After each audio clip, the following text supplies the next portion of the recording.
an inviolable store of wealth. He who controls the gold controls the world. Many kings and nation states have taken this aphorism to heart and made the plunder of the precious metal part of the game theoretical calculation when deciding to invade another sovereign, knowing that they could use the seized asset to pay the cost of the war, or perhaps for their own hedonistic spending. With Bitcoin, there is nothing to seize. And in the unlikely event that I fear that you might find a way to gain access to my private key, I can zap the coin to anywhere on the planet in a millisecond. Doesn't this change war's calculus?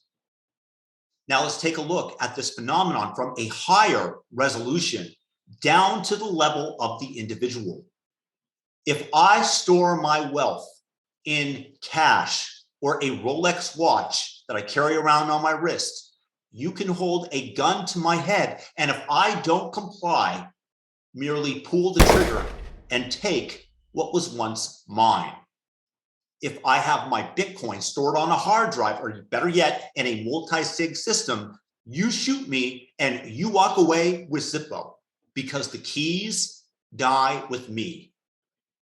Bitcoin reduces the incentive for real world violence.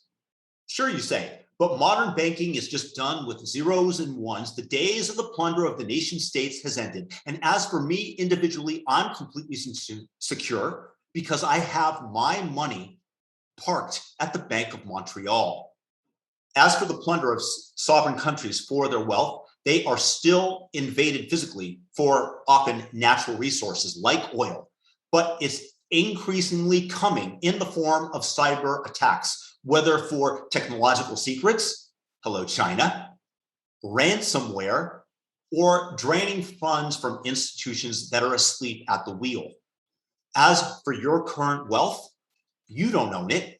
The state is merely nice enough to allow you to access it, so long as you are a good little boy or girl.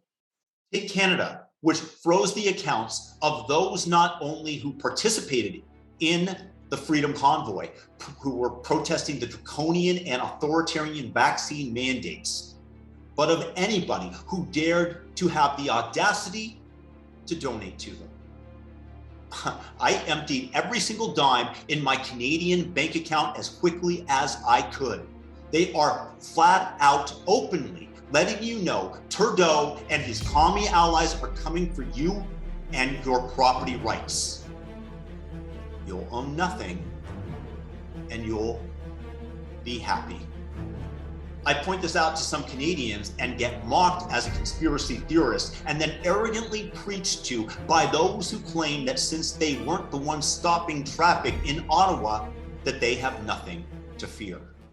These brilliant thinkers don't understand that if somebody with a political ideology opposite to theirs grabs the reins of the government, that they could easily use this precedent set and seize the funds of others for merely donating to the opposition, or the indiscretion of holding views that they find unacceptable. Of people who are on their way to Ottawa or who are holding unacceptable views, unacceptable views. The BLM Antifa riots of 2020 lasted far longer, killed people, and did billions of dollars worth of property damage. Even despite the vastly disproportionate destructive force compared to the Freedom Convoy, these morons would be singing a completely different tune if Donald Trump had frozen or seized the assets, their assets, for donating $25 to BLM. Good news, though, for your property rights. That is, if you own Bitcoin. Combating state seizures and cyber theft is the incentive structure designed into the Bitcoin protocol. If you and I are miners, we are competing using real-world electricity to reap the block reward, which is doled out every 10 minutes. In doing so, we are both increasing the cost to a third party who wants to hijack the system. That means even if we are sworn enemies, be that Iran and Israel, Yankees and Red Sox, or Elizabeth Warren and honesty, it's a forced synergy. I work in my best interest, you work in yours. And in doing so, we are working together to protect the wealth of everybody who owns Bitcoin from a cyber attack. That means that unlike cash, the Rolex watch, or gold, so long as you don't keep your Bitcoin on a centralized exchange like Coinbase, it's virtually impossible to steal your wealth from you. Try as they might, neither Trudeau, Donald Trump, or the King of China can gain access to your private wallet. Furthermore, your wealth is transportable.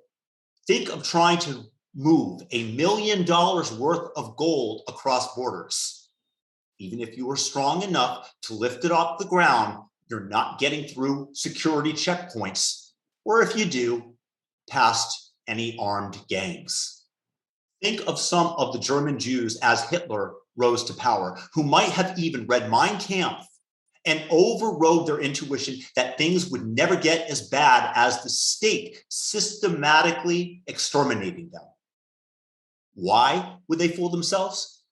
In part because they didn't want to leave their house behind, their currency, and all of value that they had accumulated over a lifetime. Or maybe they did flee and leave everything behind, and they fled to America and they had to start all over again from scratch.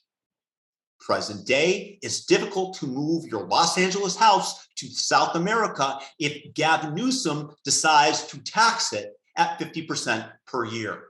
But your Bitcoin, walk on a plane with your seed phrase memorized, and you don't even need a hard drive. Just reconstitute it when you arrive in Colombia. The same thing is going on in Ukraine today, as millions of the country's citizens have fled to Poland and other nearby countries.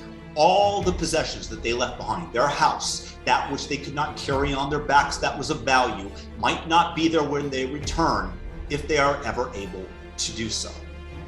With Bitcoin, many of them were able to transport their wealth with them on their phones. Not only is Bitcoin, if stored securely, an inviolable asset, you get to take it with you no matter where in the world you go.